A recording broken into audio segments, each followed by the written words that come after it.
Hello, my name is Caitlin Virgil. I'm a student with Grand Canyon University, and a concept that I'd like to focus today is on special education issues and trends.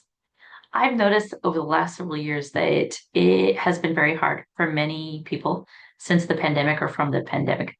And during that time when our children were away from public schools, there were many children who had received trauma or were experiencing adverse childhood experiences. Traumatic events are still on the rise, and as many as 44% of children by the age of 6 have witnessed a traumatic event. As many as 50% of our children in American schools, they've seen a traumatic event or been subject to an adverse childhood experience. And unfortunately, individuals who are in special education, as many as 80% of them have been the direct victim of a traumatic event. It's really important that as we continue to study, as we continue to learn, and we continue to collaborate, one item that we focus on is the behaviors within an IEP.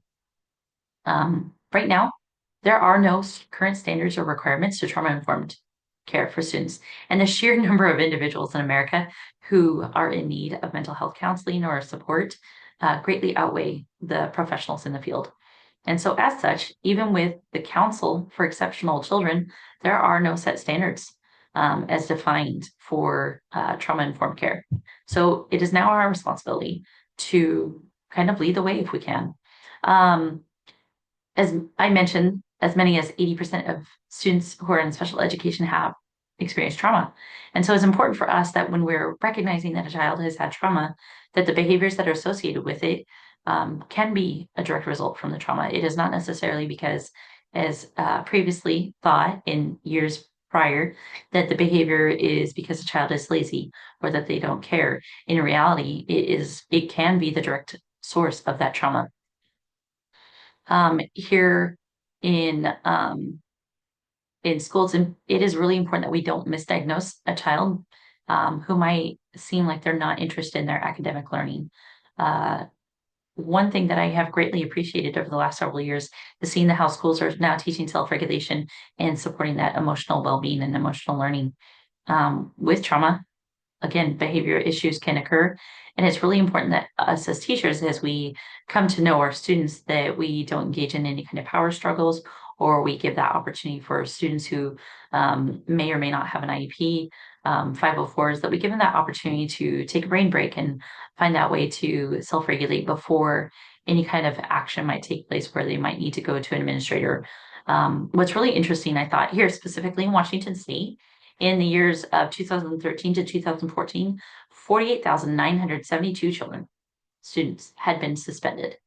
And again, this is a little bit older data, but even by the next year, the numbers had only dropped by 2,400. The number of individuals that were suspended, 46,576. We are not doing our due diligence to be able to support students to stay in schools to receive the help that they need to, especially when it comes to behaviors. As we continue, it's clear school suspensions aren't necessarily going to support. They are going to continue. They're not going to support student learning, and they're inadequate. We're failing to address the underlying issues from student behavior, and often it can exacerbate a situation long term, academically, socially, economically for a family. And it's really important that we are culturally responsive when it comes to student attendance at school. If a child comes to school and they're taking a nap, or if a child comes to school and maybe they feel a little bit more sassy, there's specific reasons for that. A child has a lot that they're dealing with their emotions. And sometimes we've been taught that emotions are a bad thing. In reality, we have a name for them, and it's what we use for them. And so that's something that, as we continue in working with others, it's really important that we collaborate. There's key takeaways for us: creating a trauma sensitive plan, using checklists for student support. One thing that I appreciate at the school that I'm presently working at, is that students have the opportunity to take that break and go talk to a trusted adult. They've collaborated so that way we know who the adults are, and that way we can help support and watch out for our students who might be at risk of self-harm, especially when they're on an IEP. We strategize for emotional regulation. We collaborate with our peers. Another opportunity is using universal trauma training, where we all have an understanding of exactly what trauma is, vocabulary associated with it. Creating a trauma team is another important item that we can do to help when a particular student is having a hard day and they're feeling a lot of big emotions, or they're grieving the loss of a friend or anything else, that we have individuals that we can go and talk to and refer that child to them. And of course, it's really important that as we practice these things, that we adhere to any kind of policy changes. As previously mentioned, the Council for Exceptional Children, we don't have any kind of guidelines when it comes to trauma-informed IEPs. But if these policies change, and hopefully they will, being able to support children and partnering with any kind of resources outside of the community. At the school that I work at in particular, we have a community resource person. He is not a teacher, but boy, is he a teacher too. He does a great job at helping making sure that students have what they need: food, toothbrushes. Do they know who to contact if maybe their family is falling behind on rent? Even some of our students are worried about that. Some students are concerned about, mom or dad or family members, and sometimes they miss school, or there might be behaviors associated with it.